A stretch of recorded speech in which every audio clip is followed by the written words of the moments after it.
What's up, everybody? You're very welcome along to this emergency Alisson Becker Appreciation Podcast, which Mr. Steve Bland decided that we needed to do. Steve, how are you? Yeah, good, thanks, mate. How are you doing? I'm good. I see Jack has a nice big glass of red wine there as well. Getting it into you. Why not? Why not, Jack? You got to celebrate. A little Stone Press. A little cider. A little cider. Yeah. I'm still on the Volvic. I'm a good boy. I don't know where to start, lads, with this. I mean, we'll forward right to the end and we'll talk about Alisson's contribution with the header, but that interview as well. I mean, just when you thought you couldn't love the man anymore, Steve.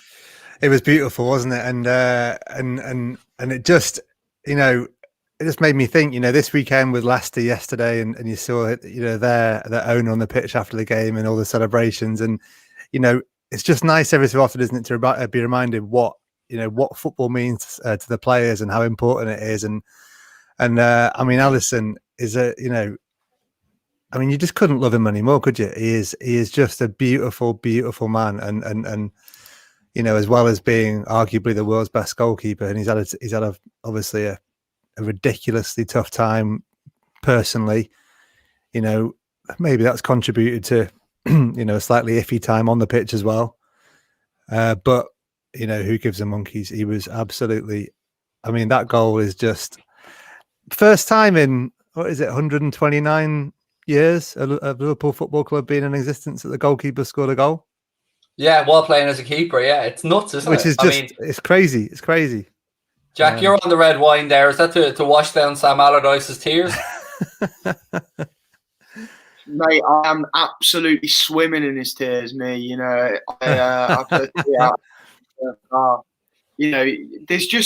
There's not a more punchable face in football than Sam Allardyce, is there? And, especially when things aren't going your way. And, I jokingly said to my brother at halftime that it's going to take a miracle, something like Alisson scoring for us to win the game. And then he popped and scored it. That's your first correct prediction in however long we've.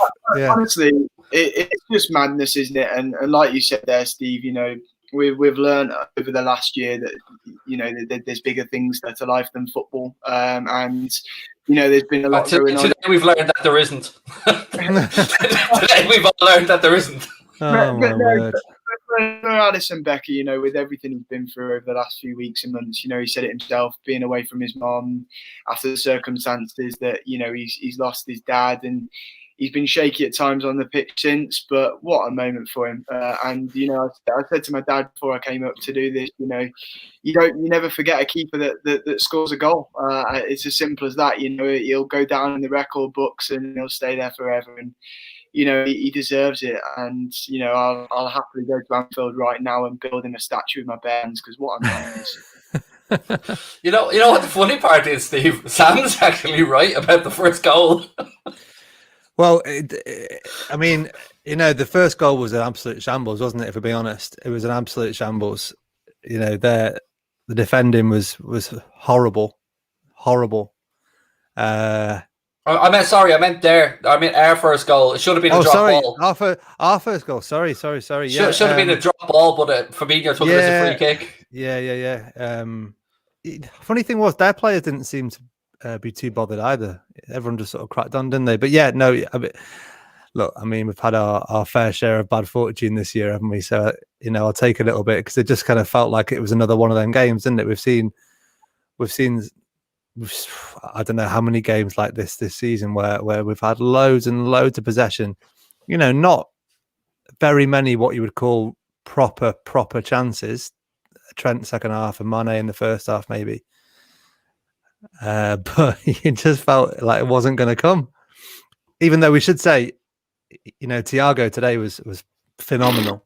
I was just going to say, you deserve all the plaudits for Thiago's performance. Gene, I'm on during midweek, Steve. I mean, people don't know this, but you and Thiago were at the same football pitches during the week. Well, I texted you guys, didn't I, yesterday? On Saturday morning, my little boy, I won't say where, but my little boy plays. He's just started playing under fives football at the local football club, and yesterday morning, who was down there but Thiago with his little boy, who, by the way, is absolutely tiny, but I saw him leather one into the top corner. He's got a decent left peg on him. But Do you know what though? With Thiago, I'm absolutely delighted for Thiago. I really am, because you know there's been a lot of doubters to him, and you know everyone knows he's a world-class player, and there was a lot of people who are, you know, fans of opposition clubs that was willing him on to fail, and when he had, you know, a bit of a purple patch a couple of months ago when things were going right for anyone involved in Liverpool Football Club, Thiago got the brunt of the majority of the critics, because it was just when he came back into the side from his injury. And you know what happened since was he was constantly in and out of the team. Liverpool were constantly getting, you know, poor results and not a lot of luck. But you know, in the last few weeks, we have seen a player at the top of his game, and a player that was signed for the reason that we saw today. Because, you know, let's forget the circumstances. We won the game in today.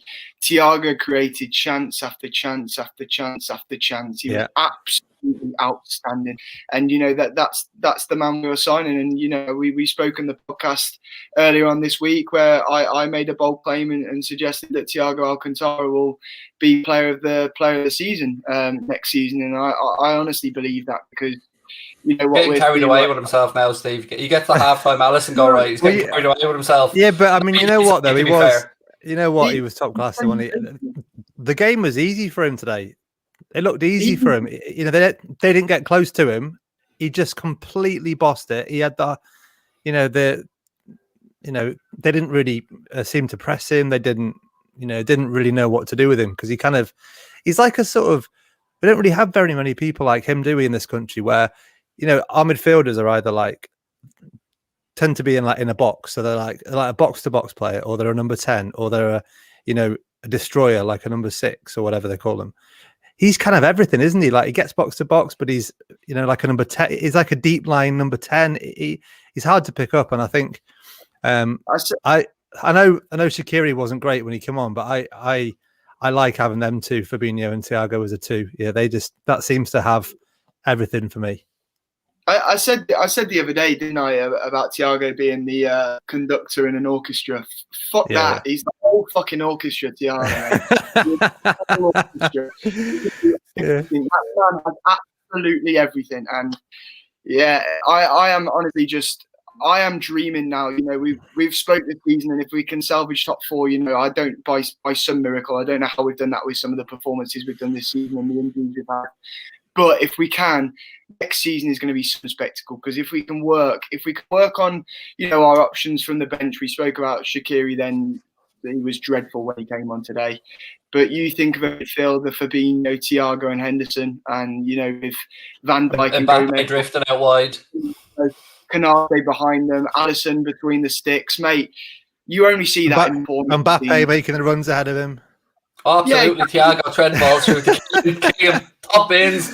Oh man, you know what though? But it was so important. If you look at the league table, that goal at the end was so important, because if it ended 1-1, we would really rely on Leicester winning that game, Leicester-Chelsea.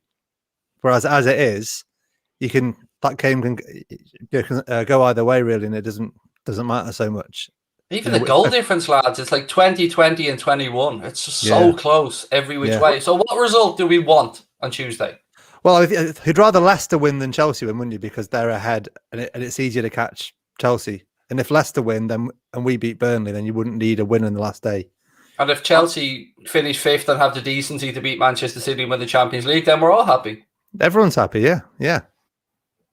There you go. Easy. We've solved it. Job done. Easy, but I mean, you know, that last-minute goal though, it means that it's, you know, still in our hands completely. You win the games, and actually, if Leicester win, I think I'm right in saying that we would only need a win and a draw.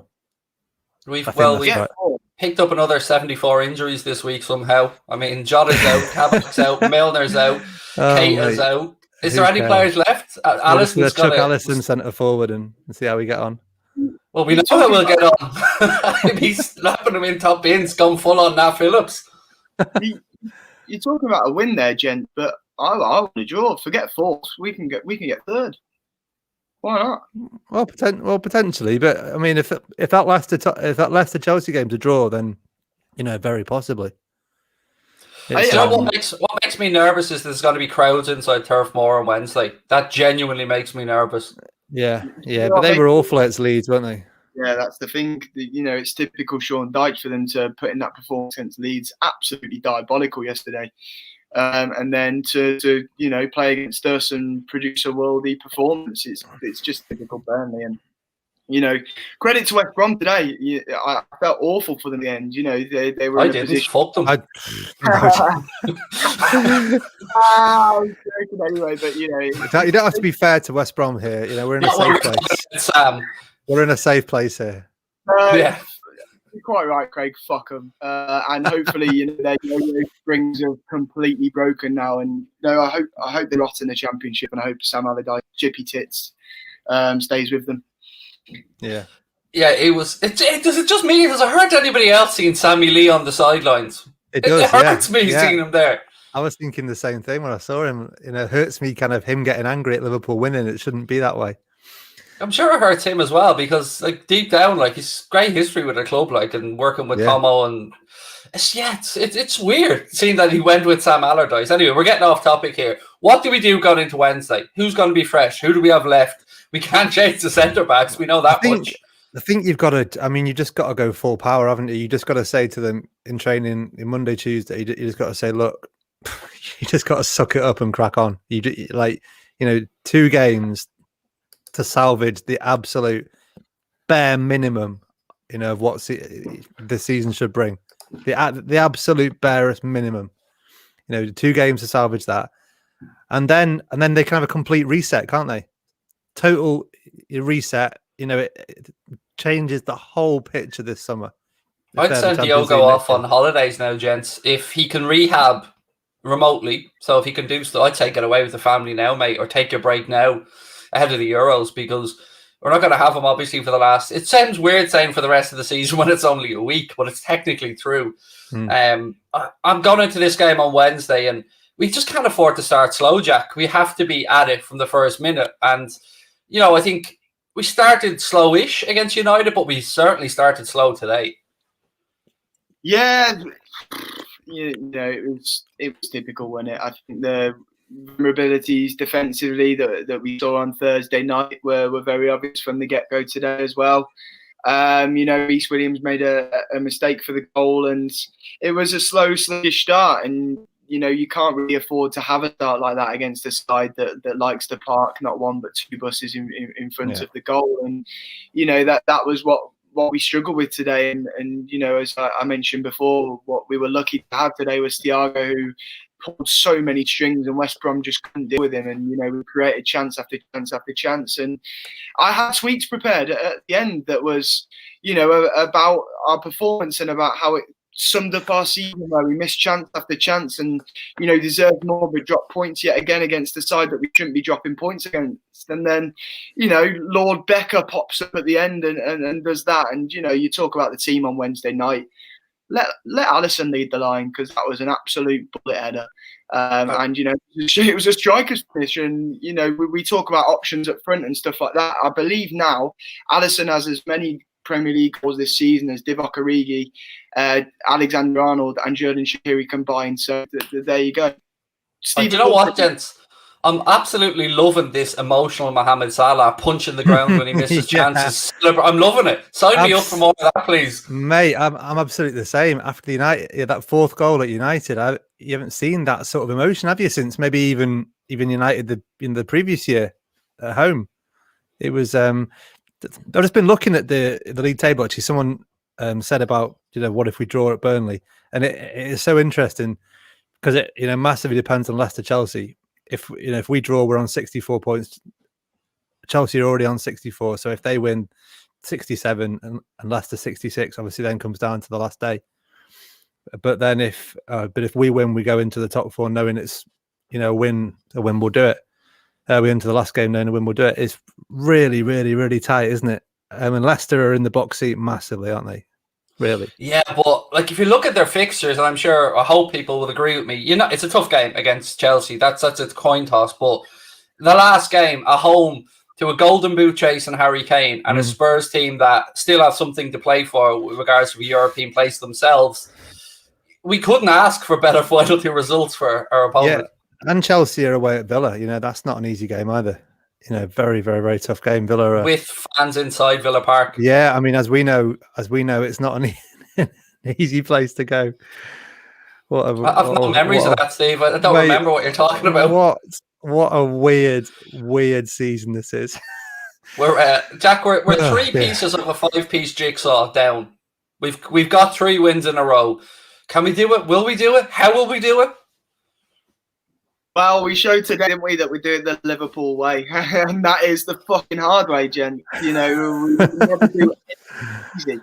We had so many opportunities today to not only go ahead, but to put the game to bloody bed, and we didn't. And then what happened at the end happens. And if it was going to happen to any football club, it would be. It really would. And Goldbridge was in our chat saying at the time, enjoy Thursday night, lads. The Europa League isn't that bad. My mate texted me just after the Alisson goal and said I was literally just about to text you about playing on Thursday nights, and then Alisson does that, and that it just shows us up, doesn't it? We don't lie down. Liverpool Football Club never lies down, and we've had a topsy-turvy season, a difficult season. We've had injuries after injuries and bad luck across the board, and we needed something like today. And like you say, we've struggled all season to get momentum, to get a few games together, especially in 2021. But we've done that now. We've got 3 in a row, and now we just need to get over the line, get those last 2, get 6 points from the last 2, and then we can be Champions League, baby. We'll just leave Juventus, Steve, to the Europa League on their own. Yeah. I mean, I had a text actually after the game finished, and the same. I remember a couple of weeks ago on the pod, I said that a mate of mine who really does not like Liverpool, he's a Villa fan, and he put a tenner on Newcastle to draw when it was about 5 minutes to go because he could see it coming, and he was all chuffed about that one. He put a tenner on this to be a draw today as well, so I was pretty pleased with that one. I'm going to ask Leon from Boyle Sports this, but I wonder what the odds are on a keeper scoring like that. I wonder what we would have got on a goalkeeper to score. I'd imagine it would have to be north of 50-1, surely. Yeah, I'm sure. But I mean, like we said, you're talking about something that's never happened in Liverpool's club history. I don't know what's more baffling, though, to be honest, lads. Alisson Becker scoring for us, or us scoring from the fucking corner, because we were woeful from there. Yeah, and against West Brom as well. I mean, if there's one team you would say, an Allardyce team in general doesn't concede goals from corners. Johnston, by the way, is too good for the Championship. Oh, top as player. A keeper, really far too good for the Championship. Really he's only got a year left on his contract as well, and I heard that he could be available for like 8 or 10 million or something ridiculous. He's a good keeper, isn't he? Yeah, he does. His positioning. The one that really impressed me actually was when Salah was played in on the left-hand side. He was forced a little bit wide, but he hit it, and it looked like it was straight at Johnson. But if you look at his footwork compared to, say, Henderson's footwork for United during the week, where he was far too close to the left-hand post, Johnson's footwork was spot on, and it made it look like a straightforward save, but it's because he got his angles right. He looked like it. I mean, Henderson looked like he was my 5-year-old son in goal. Like, I mean, what was that? That was that was just the weirdest bit of goalkeeping. And talking about the United game, that was that was a big one, wasn't it? I mean, that. Oh, it was, Stephen, yes. When we're into like this kind of like high stakes stuff, though, when we're into this, this real, we're in like, for the last 2 or 3 games, like a win or bust kind of situation. And we wanted them to go at them, didn't we? We wanted them to, and like we said, the first 15, 20 minutes was pretty ropey. I got so nervous towards the end, lads. I have to confess. For 10 minutes ago, I was so nervous. Had to pause the game, put someone else on for 10 minutes, and then come back to it because I was just. Don't feel bad, Steve. I got on a strop and wouldn't read any comments out at half time. I was absolutely bricking it. This is, because it's everything is just on a knife edge, isn't it? Right now, just on an absolute knife edge. I think it was brilliant as well, the fact that we spoke, Craig, last week about this, how we felt going into the game, and a lot of Liverpool fans didn't give us a chance in that game. We thought Manchester United were going to end our, top 4 hopes, and that's how we thought the script was going to go. But for us to perform in that way and beat them like that, and for it to be such an entertaining game against Manchester United, we haven't had a game like that against them for fucking years. Oh, isn't it? Belter game that. for a neutral. Oh yeah, absolutely, and it's a huge boost for us. But I thought after the game, and I thought actually looking at it, that was probably our easiest game because now we've got Chippy Tits Allardyce, you've got the Ginger Darth Vader, and bloody Roy as our last 3 games. Yeah, I mean we all know dreams die at Palace away, don't we? It's yeah. I mean, we've got Palace at home, don't we? Home, yeah. sorry, isn't it? Yeah, it's home. Man, what a the one thing I noticed in the United game at the end tonight, the same kind of goal keeps happening, doesn't it? Reece Williams gets pulled out of position and ball gets tucked in behind him, and it isn't just these 2 games either. It's other guy. I think, do you know what it is? Nat Phillips and Reece Williams are so determined to impress, and in their heads, in training, I guess as well, they've been told to defend aggressively, to push out, win the ball, and they're just getting carried away, and it's really easy to pull them out and then nip in behind them. And isn't it just typical? Remember 2 or 3 years ago, Vinny Company hadn't scored for about 126 years, and he bashes one in the top corner. Hal Robson-Kanu has not scored a goal. I mean, hasn't even played a game for 3.5 years, and he scores. You know what, as well? You watch Salty Guardiola. You watch him now. He's been flirting with the idea of Edison on a penalty for a while, hasn't he? They get a penalty. He puts him on a penalty. Just so he be typical of Guardiola.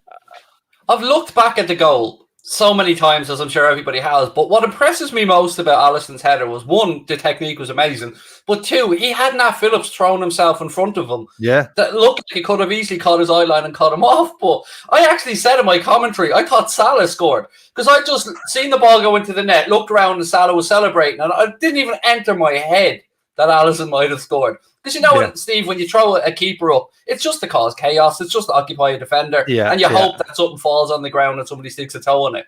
Exactly. Like you're hoping it. Yeah, that's all it is. You're hoping to cause a bit of mayhem. You're hoping to chuck another body in there that no one's, pre-game, no one's, determined they're going to pick up. It's going to cause a bit of chaos. But you got to say, that is as good a header as you'll see. It is as good with the stakes as well. With the moment of the game, honestly, to do that, I love what he said, that God put his hand on his head at that moment, and that's just perfect. His interview, by the way, folks, if you haven't heard it, and we're recording this now, it's live as we're doing it, but it'll be going out as a podcast as well. Listen to his interview, because if you want to see a humble, articulate, beautiful man just describe what everything meant to him, give credit where it's due, thank his fellow professionals, opposition managers, it was a really moving interview, Steve. Yeah, it was. It was nice, him talking about all the other clubs, sending in messages and the other players and stuff in the league. And like I said at the start, it does kind of, we need this reminder every so often that our players are human and it does matter to them. And these moments really mean something. And we saw it yesterday with Leicester, like I said, and again tonight, and the celebration was just mint, wasn't it? It was just absolutely brilliant. Klopp's face, Jack. You can't even write it. It's ridiculous. People tell their sons not to be goalkeepers or their daughters not to be goalkeepers. Well, I tell you what, it's become a sexy position again. He's had some moments in the Liverpool shirt, hasn't he, Alisson? We're talking that famous celebration with Klopp after Origi's goal against Everton. Today, you've got the Champions League final performance. You've got that save against Napoli. He's just, you talk about goalkeepers and how important that is as a position. I've always said it's the most important position on the pitch, because if a goalkeeper makes a mistake, it hurts you. Whereas anybody else on the pitch can make a mistake, and then, for example, a striker can make one mistake, then go and score a goal. But usually when a goalkeeper makes a mistake, it ends up with you being a goal down.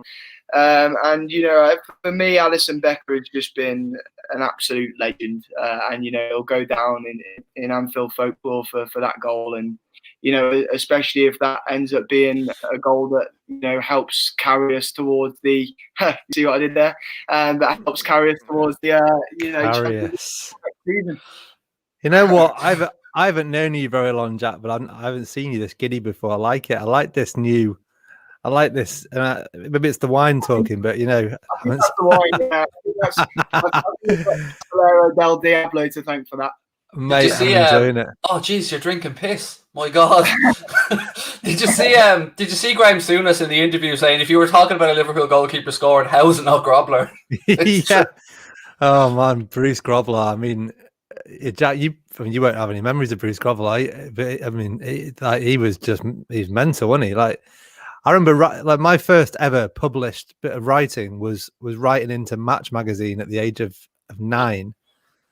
Saying that Bruce Grobbelaar was rubbish and a load of other stuff, and they printed it. You didn't say anything about match fixing or anything in there, did you? When was that? That was like what, 93, 94 or something. The Newcastle game, wasn't it? Oh man, he was absolutely bonkers. He was a good goalkeeper, though, wasn't he? You know, he had his moments. First memories of him were he was over playing a friendly with Liverpool against Shelbourne over in Dublin, and I remember seeing him practicing. He was able to curl the ball from behind his goal line or behind the end line back into his goal from behind the end of the pitch. Like, it's just unbelievable. Like, he was mental. Yeah, he was absolutely mental. But yeah, I mean, you're right. I mean, it's amazing. It's actually incredible, isn't it? We've had a lot of good goalkeepers. We've had a lot of dramatic last minute moments. It is amazing that none of them have involved a goalkeeper in 129 years. I've just remembered as well that Alisson's had a kid this last week, hasn't he? Fuck yeah. That guy right now, it must be on cloud 9. Yeah. What a few weeks for him. He's just got home now, open the front door, and he'd be like, just this, and everybody comes running to him. Tell you what, Daddy's home. 9 months' time, he might have another one after today. Fucking hell.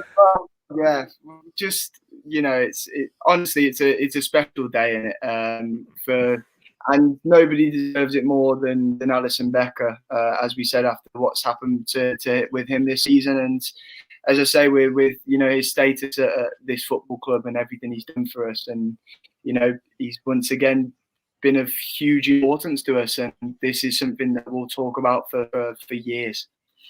The look on Klopp's face.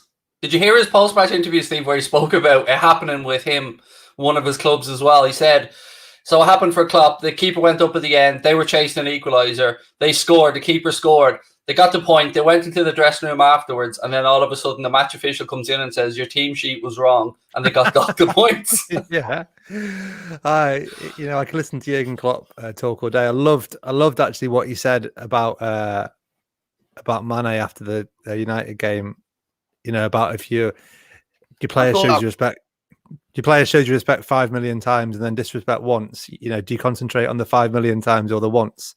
And it's so true, isn't it? We have a fixation, don't we, in the media or in general fan. The world of being a fan. We fixate on these events, and we kind of forget this. Mane is a perfect example. There's a lot of people in danger of forgetting just how good he's been for 4 or 5 years, and how he's laid it all out for 4 or 5 years. He's been, as hardworking as anybody has in that team, and he's having a bit of a tough time at the moment, and people are determined to write him off, and then they jump on his back over. I'm always okay with players being pissed off at being left out. Absolutely fine, like no problem at all. That's the thing, I thought the story was absolutely ridiculous. Sadio Mane, a world-class player, a serial winner. It was Eid. Of course he's going to be disgraced about, missing out on a game against Manchester United. Of course he's going to be. I'd be annoyed if he wasn't, unhappy about not being in the starting lineup. So, for me, that was absolutely nothing. And, like Klopp said then, basically, he summed it up perfectly, and it was just ridiculous. But the media are always going to try and create a story out of that, especially with what Liverpool are trying to work for. Yeah, but I like to, I've worked in the media a lot. Yeah, you're always going to make it. You're always going to make something of that. That is a thing to talk about. It is a thing to talk about. What I'm saying is, I love the way Klopp completely diffused it. Just killed it dead, didn't he? Yeah, he's really good at stuff like that, to be fair. And he's a lot. big picture. He's much better of a big picture thinker than I am, anyway. Because I'd be pissed in that moment. I won't lie with you if my player did that to me. But that's why he's the gaffer. It's as simple as that. And one story, gents, that I wanted to just have another laugh about this week was an ESPN piece that suggested that Liverpool are willing to move Mohamed Salah on for 80 million euro. Yeah. Oh dear. Oh my! Come on, like Might buy one of I'm his all for feet. transfer stories, but 80 million euro. I mean, it might buy him, buy him one of his feet. Chuck in Kylian Mbappe and 80 million, and it might talk. But no, I mean, this is what I've said over and over about Salah, isn't it? There's, in the current market, there isn't anyone that's going to pay even if Liverpool would entertain selling him, there's no one who's going to pay anything like what they would ask. So he'd have to really agitate for a move, and I just don't see it. I wonder. I don't want to deflate the chat anymore, but I wonder if. Come on, Craig. If come on. Champions League will actually affect our business. That's what I'm wondering about here. Like, I'd love to have an inside line to John W. Henry right now to say, mate, are we kidding ourselves here, or is this the difference between maybe a Sancho or a Neto or somebody or a Rafinha? What do we think? Yeah. What do we think? Do we think genuinely that our plans are set in stone, like Canade, that's going to happen either way? Somebody said there was a story around Kabak today, by the way, that we weren't going to trigger it. In the Mail, know about that. Mail and the Sun have said that. Of course, we know what the Sun can do. Though, of course, it's going to affect our plans in terms of business, Craig. Because at the end of the day, you then have to work even harder to get back into the top four and to get back in Champions League football. And, of course, it's going to affect business, especially in a transfer window where a lot of clubs are going to try and strengthen, because a lot of clubs have been below par for this season. And, Man City are going to be after a strike as well. If we miss out on top four, we're under a lot of pressure as far as I'm concerned. So, for me, this is huge. I honestly believe this is a really, really big summer that we've got ahead of us. And, I've said that a lot. And for me, will. I guess what I'm getting at, Jack, is what is a big summer for us now if we get Champions League football? Like, what will the window? How will the window change for us? Because we all know Canade looks like it's going to happen, barring some miracle or something going wrong. So what else do you think? Well, we need to sort out our backup options, don't we? There's a lot of outgoings that need doing, and therefore there'll be incomings as well. We saw today when Shaqiri came on. He's not a game changer, and that's what we need to improve. Our bench today, I know we've got so many injuries, but our bench today was absolutely woeful. It really was, and.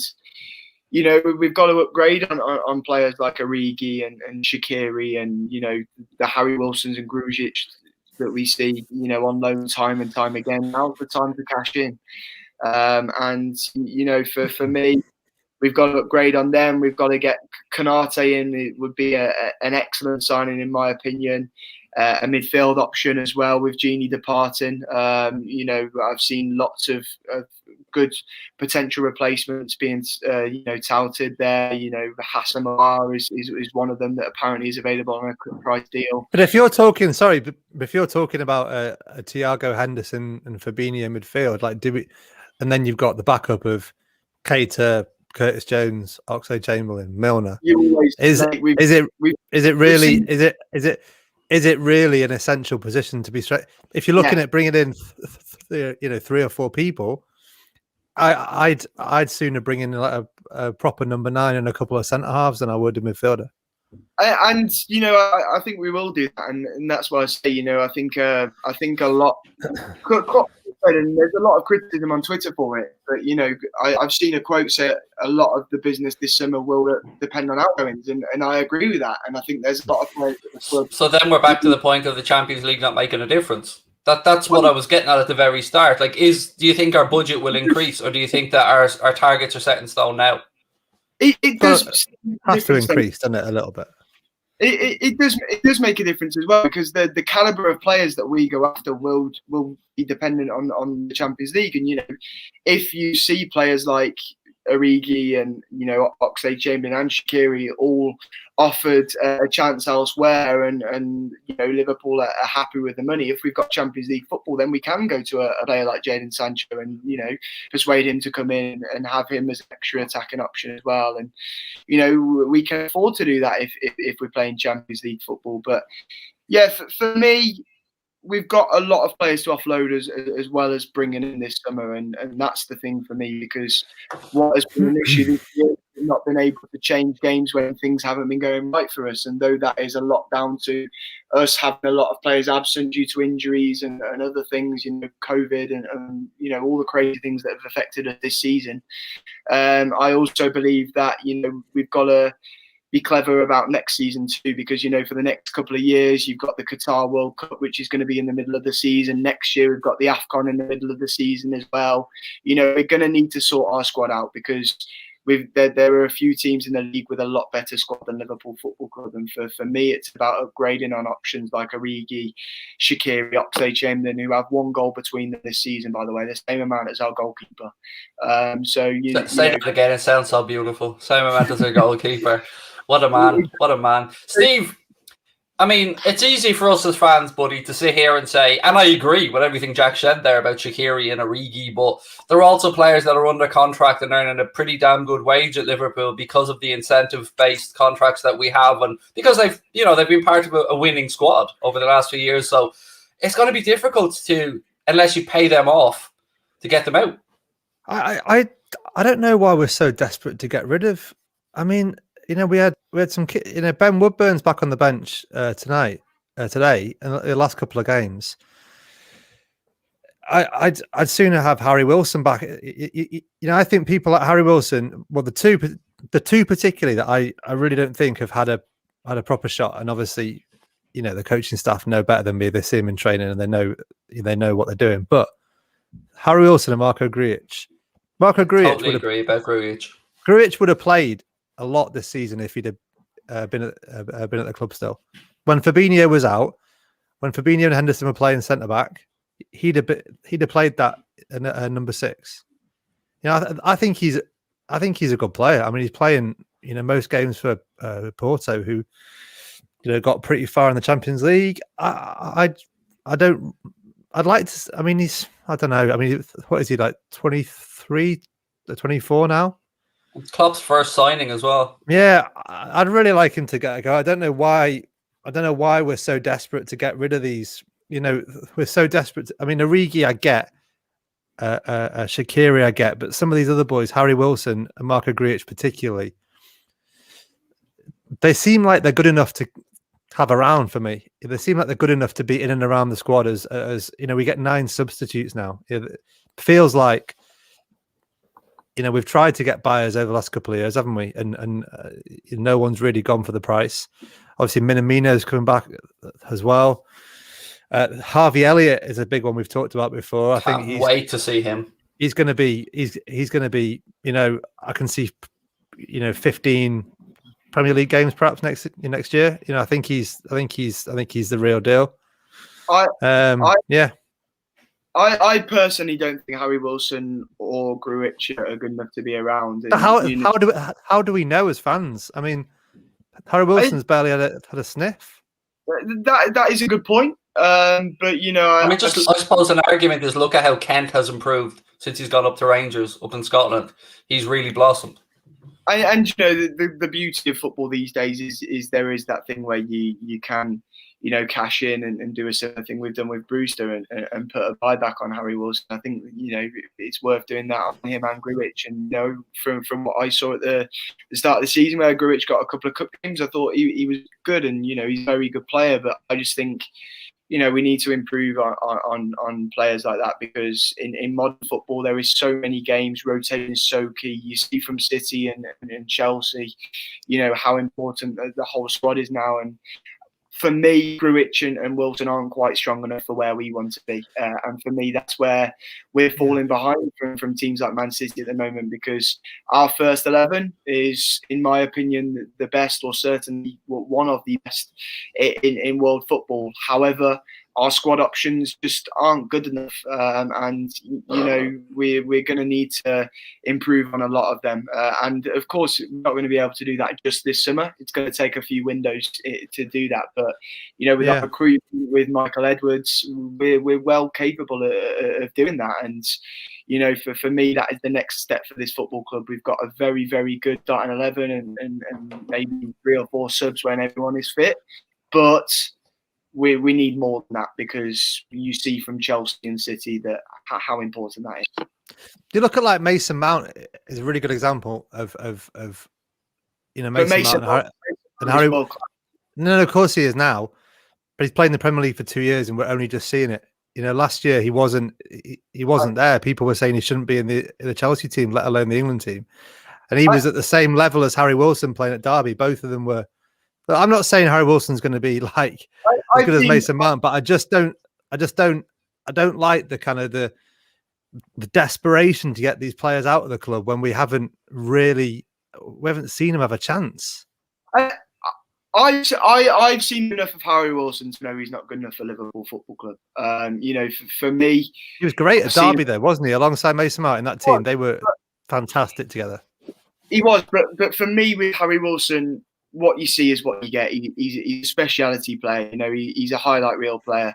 He won't do the nitty gritty bits that Klopp likes, but he'll pop up and score a worldie, and all will be forgotten about. And Everton are still losing, by the way. Yeah, I know. Honestly, what a day! What a day!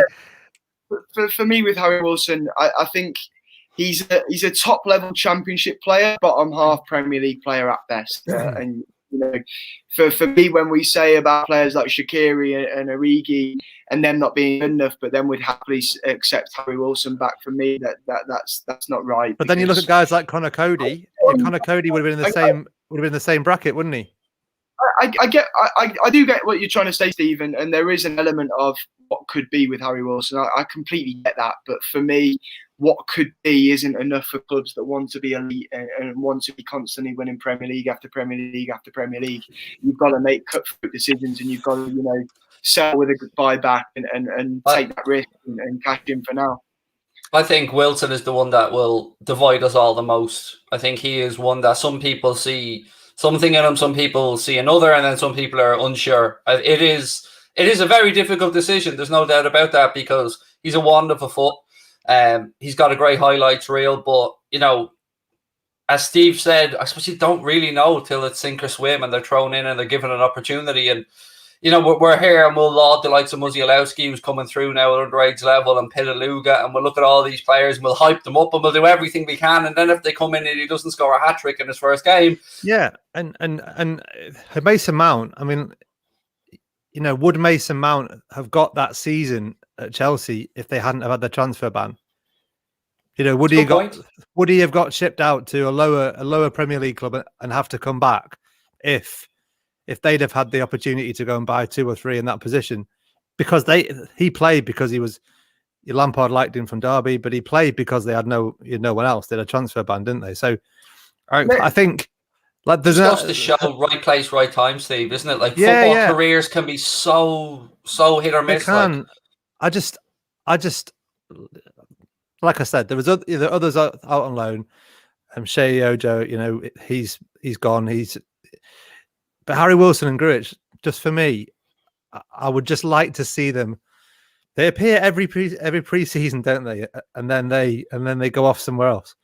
Let's not forget that Harry Wilson isn't a kid anymore. He's not. No. I'm not saying that he's going to change the world. I just think he's. If you look at our situation now, our bench now, he would get on the bench now, wouldn't he? And he'd be a viable option to come on if we were chasing a game. I think that's a fair point. I agree with you. I think he'd be an option, but he wouldn't improve it. Would you rather have him or Shaqiri in the squad at the moment? I'd rather have Harry Wilson. I'd rather fucking neither. To be honest but that's not it. But given where we are with the players that belong to our club, I'd rather have Harry Wilson in that squad than Shaqiri at the moment. I have to agree. I genuinely rather have neither. I have to agree with that as well. Yeah. I'll keep saying this, Steve. I do get what you're trying to say. I do get where you're coming from. I understand that. But what has Harry Wilson done apart from bag a few worldies in the Championship and score a couple of free kicks while he's at Bournemouth? What has he done to make you think that he's good enough for Liverpool Football Club? He's I'm not. not saying that he definitely is. I'm just saying that we don't know till he gets a real good chance. And you know what? And I go back to.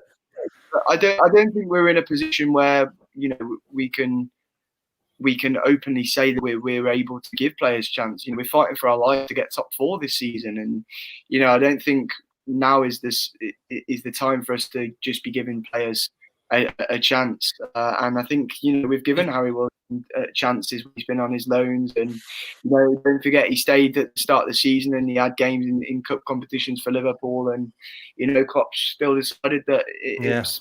We could go around the houses on this one, but I want to finish on a non-Liverpool topic for a second. We've seen the Super League come and go over the past few months. We've spoken about owners, and certain clubs want their owners out, but we have to take a second to acknowledge Leicester City's magnificent owners, and it was very heartening for me as a football fan to see the son of their owner, the now current owner, on the pitch celebrating after treating the fans so well. I mean, just take a bow. That's all I have to say, Stevie. It's class. Yeah, I mean, the club is just a lovely club, isn't it? I'm good. I'm pals with a chap called Nick Mullins who does the commentary on BT Sport of the rugby, and he's a big Leicester City fan, and he put a post up on his social today of a little pack that they sent out to all their fans. I don't know if it's all season ticket holders or all supporters or whatever it was. It was season ticket holders. Like a scarf and a this, that, and the other, and a letter from the owner saying, how desperate we are. And I think it's just, for the fans, little things like that. But you could tell from the players, couldn't you, on the pitch after the game, and the clips, everything afterwards was just, were just phenomenal, because that kind of thing you can't really stage, can you? I mean, you could tell the players and him had a great relationship. It wasn't fake. It wasn't. I imagine if a lot of owners went down, they'd try and give the players a hug, but it would be a bit awkward, wouldn't it? They might go for a fist bump. It look a bit weird. But no, it's brilliant. And I mean, they're such a good example, aren't they? They've got foreign ownership, but they know exactly who they are. They good luck to them. They deserve everything they get, because they got really good players, a really good manager who does it right. And loads of good young British talent as well. I've got a couple of mates who are Leicester City fans as well, and a couple of them travel away a lot, and they always get something when they're going away with the team. There's always a gift every single time they travel. I think the club may subsidise or pay for their travel coaches as well away, but I know they certainly get a scarf or a T-shirt or something with every single game they go away for. It's a very well run club, Jack, and I have to say, seeing the celebrations, apart from being envious about them lifting a cup, of course, I was just envious to have that connection.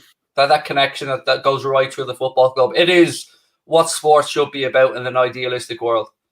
You cannot not have a soft spot for Leicester City. It's a perfectly run football club, and we've had lots of debates the last few weeks and months about football clubs. How do you own a football club? What is the right way of going about owning a football club? Leicester, that is the perfect example.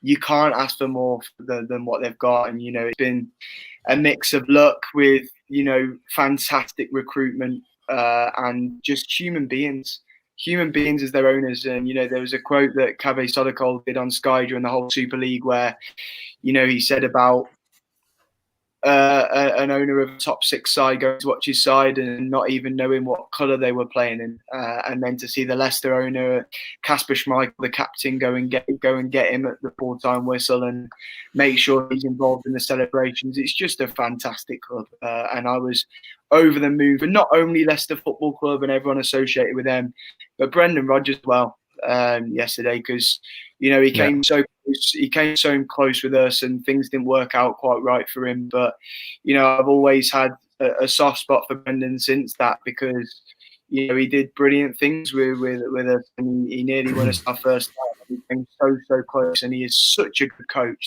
coach. And for me, he's deserved his first trophy in English football for a very, very long time. And Leicester City showed yesterday there's a lot of ridiculous things at the minute where there's conversations about Brendan Rodgers potentially leaving Leicester for Spurs.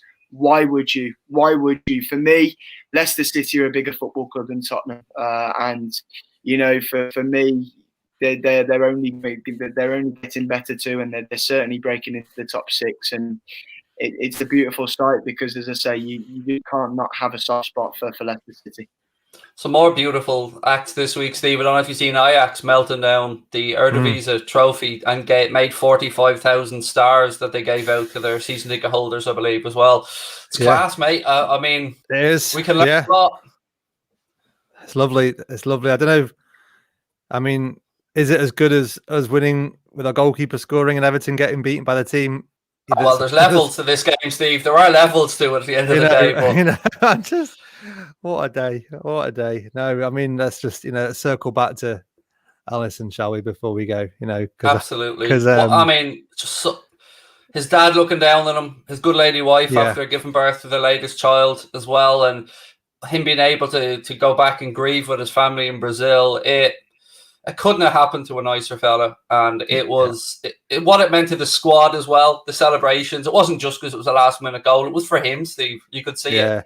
They're working hard, aren't they? I mean, you fault their effort, even when it's been going badly this season. They're working hard. They're putting it in, and you never know. We just might salvage something out of this season. How have you done this? Honestly, how? I don't know. No idea. It's been this season for me has summed up, the last year outside of football. It's been so topsy-turvy, so up and down, just ridiculously crazy. If somehow we salvaged something, it's Pop World on the 21st. I think we're all on the last day of the season going to have multiple devices streaming multiple games, and everybody's going to need to have good Wi-Fi and a good hotspot because we need to strap ourselves in, gents. We've got 2 games to go. Wednesday, we travel to Burnley to take on Sean Dyche's men, and then we finish up at home to Palace. It's in our own hands, but it's only in our own hands because of one man, Alisson Becker. And as we started it, we might as well finish it. As Steve said in our WhatsApp group, this is an Alisson Becker appreciation pod because we're blessed, but not as blessed as he is or that head is. He needs to go get the holy water out immediately. Beautiful, just beautiful. And yeah, I mean, it's just mad, isn't it? We've had so many pretty depressing conversations on this podcast over the last sort of 2 months or 3 months or whatever it's been. And isn't it just nice? My other half said to me, like, why are you just laughing? And I was just like chuckling ever since that goal went in, just laughing because it's just ridiculous. Like what football does to you, just this mad game that we all love just takes you on, takes you to places that nothing else can, doesn't it? It's bonkers. It's a beautiful game, Steve. It's a beautiful game. Gents, I think we'll call it there. No doubt we'll have a chat. Probably try and squeeze it in maybe before the last game of the season. Maybe try and squeeze something in between Wednesday and Sunday. We'll enjoy wherever you're listening, folks. Enjoy it because God knows what's in store for us for the last 2 games of the season. We've given up predicting it here. It's somehow, as Jack said, we still got this in our own hands somehow. And roll on Turf Moor. And roll on fans being back as well, by the way. I mean, that's a way to sign off on no fans back in or no fans in stadiums. That was the last act. The FA Cup final was fantastic yesterday, wasn't it? It was amazing, wasn't it? It really was hairs in the back of your neck stuff, seeing the fans again. As well, and the fact Leicester won it and seeing their fans, the first FA Cup. Just so good to see fans back in Tuchel being so salty, it was lovely. You know what? Just think about that last game though. If we go and beat Burnley, and we've got 1 game for glory, and you've got all those fans back in the stadium again. Oh, it's goosebump stuff, isn't it? That would just be fantastic. Oh, roll on. We've got a great week to look forward to, folks. Go off into the Sunday night, whether you're off to Pop World, whether you're off to have a few pints, whatever you're doing, enjoy it with your family. Keep smiling. We'll talk to you soon. Thank you to Steve. Thank you to Jack. But most importantly, thank you to you guys for everything. We'll be back soon. Take care and up the Reds.